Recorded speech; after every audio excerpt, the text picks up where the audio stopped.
Hey everybody, it's Professor Snart. It's Monday morning, 10:46.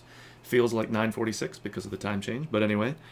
When I'm recording this, so hopefully you're having a good Monday or whatever day you happen to be watching this video. I'm finally back doing the videos again. I was kind of out of commission for a little while, a couple weeks. Felt like forever, but feeling much better now. So just to catch us up here, we finished up our fiction workshop. Hopefully that went well. You got good feedback from your peers. Again, I'm always open to and interested in talking with people further about work if you want some more of my input. But mostly our course is kind of grounded in getting people as much feedback as possible from kind of like your peer readers, as opposed to always just getting line edits from me, which aren't really quite as helpful all the time as kind of that more group response. We then did the Creative Nonfiction, which is sort of like the one that I missed doing an announcement on. So it's a bit of a bridge genre for us. We don't spend a lot of time here as we move from fiction and then into kind of dramatic writing or screenwriting, for lack of a better term. So the creative nonfiction is kind of interesting. Hopefully you got the idea that even the name of the genre, creative nonfiction, is a bit of a contradiction in terms, and I think it's an interesting genre to think about for that very reason. So you're taking something that is largely nonfiction, something that has actually happened, and usually these are personal narratives, so they're something that you actually went through, but you're not just sort of providing like the newspaper reporting version of this thing.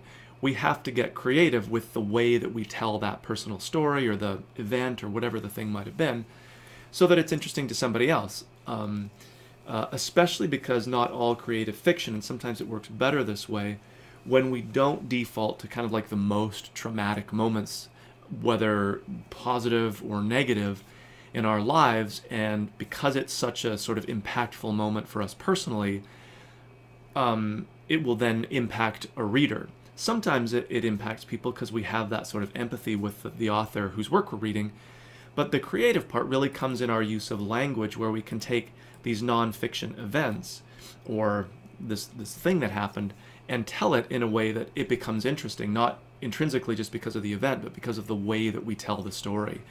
So we don't always start at the beginning, for example. Maybe we start with the most sort of climactic moment, the thing itself, and then we fill in backstory as the narrative moves forward. So even like simple techniques like that can help to make the nonfiction part, the story, the thing that happened, creative and interesting. So again, it's an interesting genre to practice and think about, precisely because it's sort of so hard to pin down, like where does the creative start and the nonfiction end, or vice versa.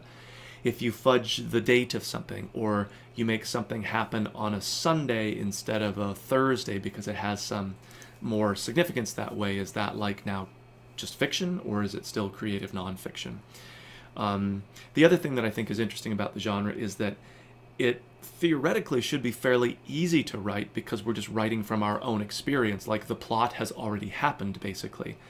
But again, the challenge is that we want to take that plot, that sort of list of details, and then find the significance. It can't just be significance because it was a major life event for us. It needs to be interesting as a creative piece, again, through technique, through craft, through our use of language, drawing out the significance of an event or moment as some, like having some more metaphorical import, or it teaches us a lesson or tells us something about the world that we live in.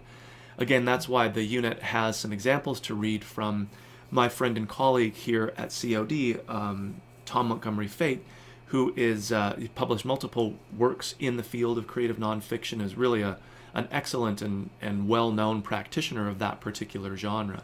And you'll see from his examples that it is clearly grounded in things that have happened. It's not science fiction or a world that we don't recognize or a made-up thing, but he not only tells these stories in interesting ways, but he draws out the more kind of like metaphorical import of them, so it's not just a dry retelling of the thing.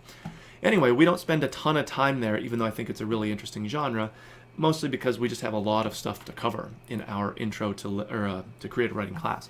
So then we move into what I think are a really fun set of units here about dramatic writing, or again, screenwriting is kind of how we can think about it. So they're linked units, as we'll see in just a second here. So this one's sort of fun, that I call making a scene. It's not really a reading here so much as just a visual thing to look at. It's what's called a shooting script for the movie that came out a few years ago called Inception. So it's fairly contemporary. It's not an old thing. And one of the things that I want you to look at is, even if you don't really read it, just look at it visually on the page, and how many formatting sort of rules there are for what a script actually looks like, whether it's the type of the font, the size of the font, what's bold, what's capitalized, the little shortened phrases that they use, and it looks kind of like odd, right? If you're not used to it.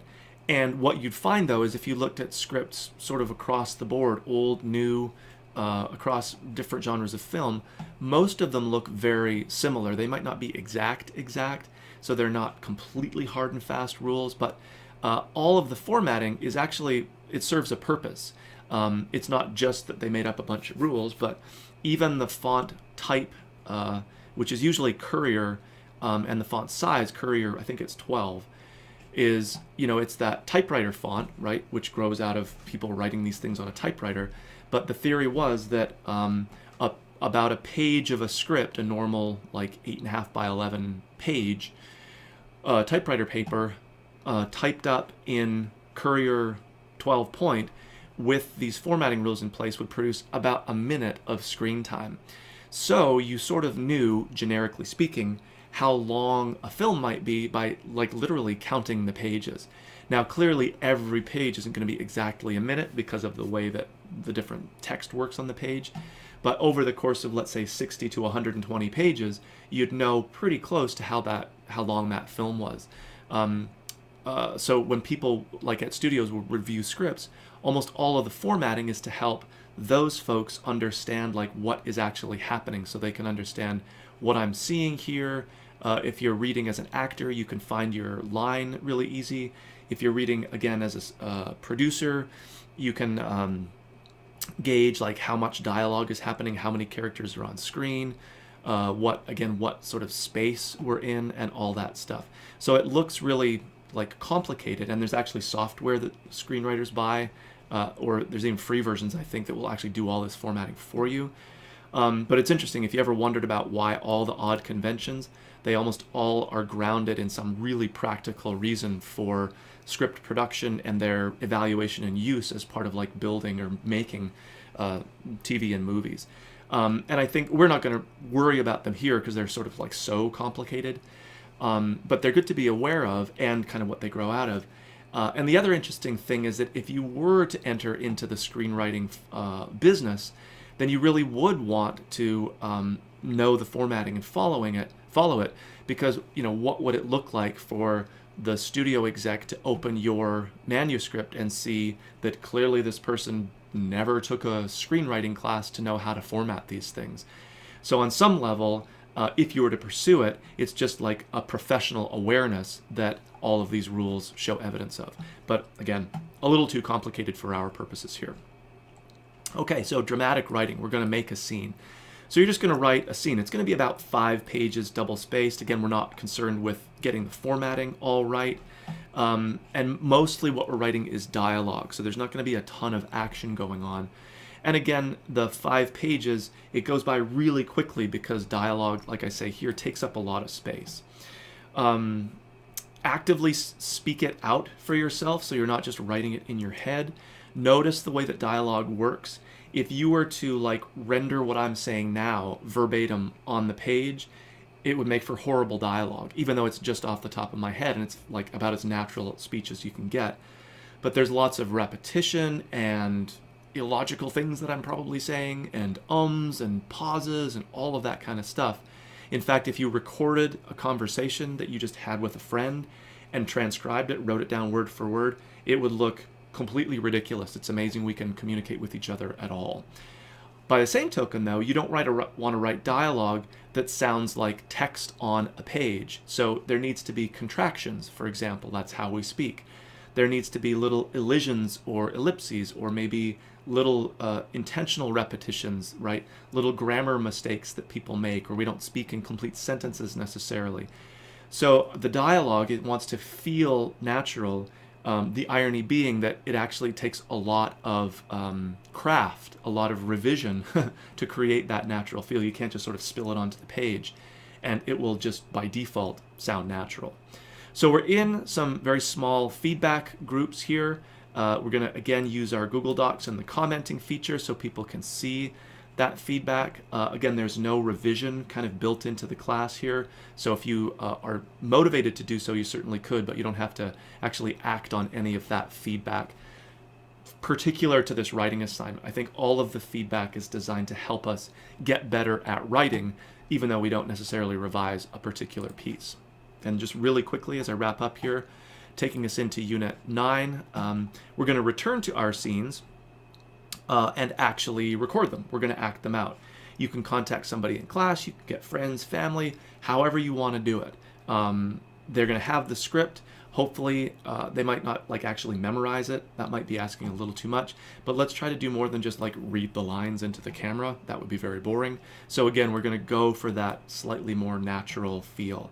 And I really encourage you to get as creative as possible with how you stage these, how people are or are not on camera. Again, taking into account that some people don't really want to be, on YouTube necessarily. And then again, your script, your scene that you film here should reflect feedback from your partner from Unit 8. So again, we're not revising like as part of the course as resubmitting the thing, but it is kind of built in as feedback that you can get and actually act on. Okay? So as always, be in touch with me if you have questions, concerns, especially if you have questions about some of the technical things that you might be doing for the first time here. I'm always ready and willing and interested to help.